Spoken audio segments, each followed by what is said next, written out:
La télévision, tout particulièrement, c'est pour ça que j'y suis aussi attaché, c'est un pilier de notre culture. Hein? Elle a joué un rôle très important pour donner une identité, pour que les gens se rassemblent autour d'éléments communs.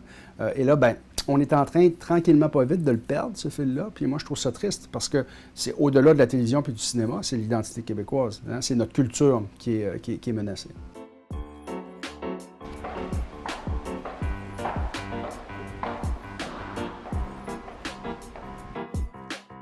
Alors, mon nom est Pierre Barrette, je suis professeur à l'École des médias de la Faculté de communication de l'Université du Québec à Montréal. Je suis également directeur de ce département. Alors, c'est vrai que la télévision s'est beaucoup transformée hein, depuis son apparition. Hein. Au Québec, c'est 1952, les débuts de Radio-Canada.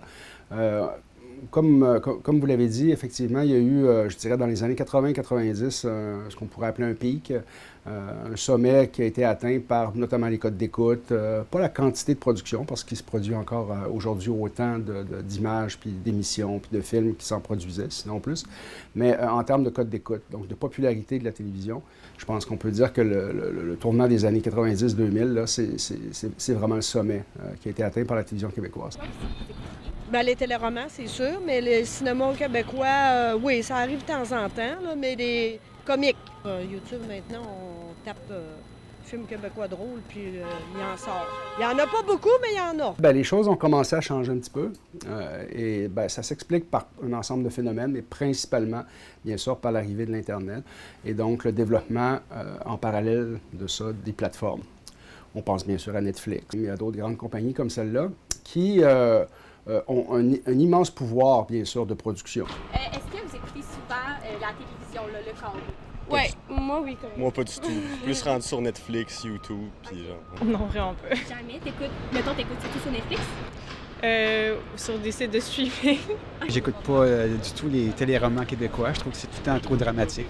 Donc aujourd'hui, on entend souvent l'expression de crise, hein, crise de la télévision. On le voit également par le fait que il y a de moins en moins de gens qui sont abonnés au câble. À vrai dire, très peu. Je suis plus radio. On a même coupé le câble à la maison, malheureusement. On n'a même pas de télévision là, ou quoi que ce soit. On n'a pas le câble.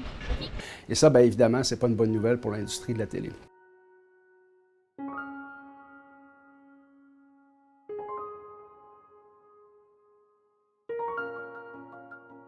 La télévision a été plus ou moins laissée de côté, la télévision traditionnelle. Hein? Le fait d'être assis dans son salon, puis de regarder le soir de 7h à 10h les émissions qui passent dans ce qu'on appelle le prime time, là, les heures de grande écoute, c'est de moins en moins vrai, on le sait. On peut le regarder en différé, pardon. On peut l'enregistrer, on peut attendre qu'il repasse, on peut le regarder sur Internet, bon, il y a toutes sortes de façons de ne pas regarder les émissions en temps réel. Quand on sait qu'on peut avoir les contenus qu'on veut, au moment où on le veut, bien, la tentation est forte d'aller là plutôt que de se plier à la programmation de la télévision. Si du jour au lendemain, tu revendiques auprès du public le fait d'arrêter d'aller sur Netflix, bien, les gens ont développé leurs habitudes. C'est des contenus qui sont très imposants. Hein? Tu as accès à des centaines, des milliers d'heures de télévision pour un prix quand même relativement modique. Donc, les gens sont associés, deviennent en quelque sorte un peu dépendants de ces habitudes-là. Donc, c'est difficile de les décrocher de là.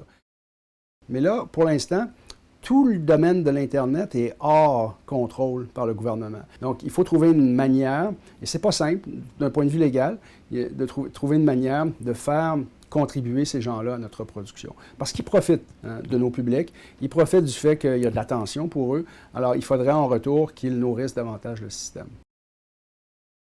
L'information, c'est un autre contenu médiatique qui souffre de l'arrivée des plateformes. On a vu comment a réagi Meta, hein, Facebook, en refusant maintenant de diffuser des pages de journaux, des informations, parce qu'on leur demande de contribuer, on leur demande de payer. Donc, ils se vengent comme ça en refusant l'accès aux médias.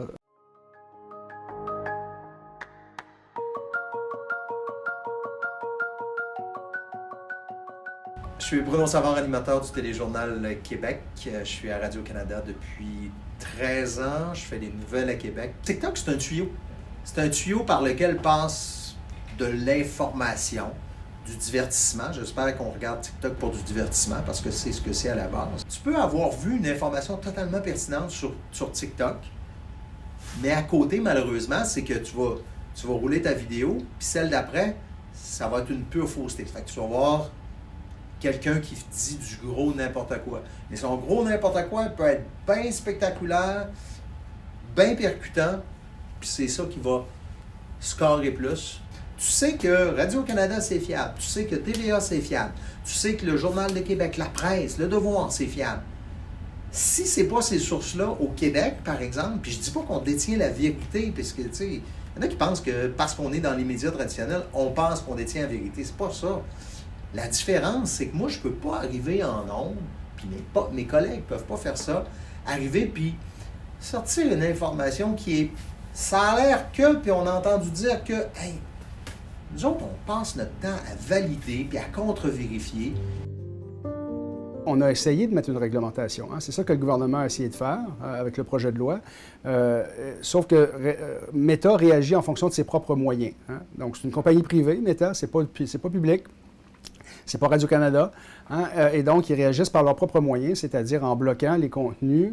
Ils ont toujours le droit de bloquer les contenus qu'ils veulent. Hein? Donc, ils réagissent un petit peu en mauvais citoyen corporatif. C'est-à-dire, OK, vous voulez nous faire payer, OK, vous voulez nous faire contribuer, bien nous, on va réagir à la hauteur de nos moyens, c'est-à-dire en refusant de diffuser les pages de journaux, en refusant de donner de la visibilité à l'information. C'est disponible sur une plateforme qu'on appelle la télé traditionnelle. Puis là, quand on dit traditionnelle, on a l'impression que c'est dépassé, là, puis que c'est du rigodon, là.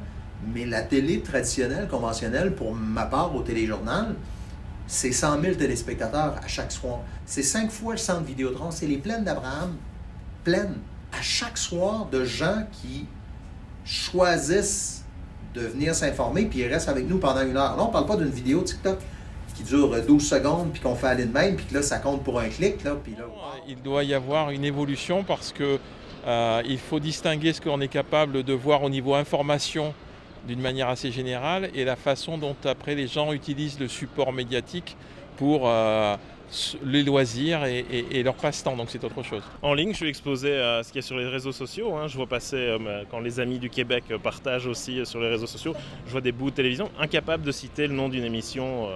Il y a les grands connus, tout le monde en parle parce qu'on avait les versions, je ne sais même pas si ça se diffuse encore, mais voilà, donc les émissions humoristiques aussi, tout ce qui a...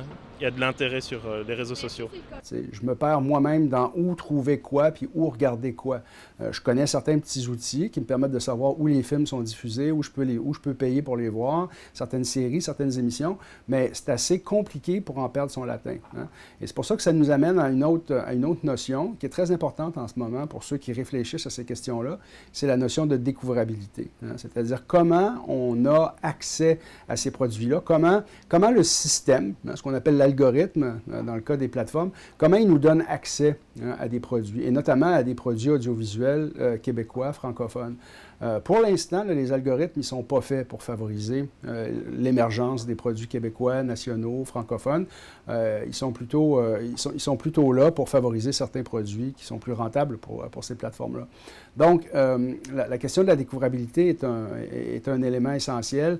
Se donner les moyens à différents endroits, de différentes façons, pour que les Québécois qui veulent regarder du contenu québécois y aient accès. Quand on leur montre qu'il existe une culture télévisuelle, cinématographique québécoise, habituellement, il y a un intérêt qui se développe. Il y a quelque chose, il y a un lien qui se développe, il y a une accroche qui se fait. Puis une fois qu'on est accroché, je pense qu'après ça, on ne décroche plus. Hein. On reste, on veut continuer à s'associer à cette culture-là parce qu'on s'y reconnaît.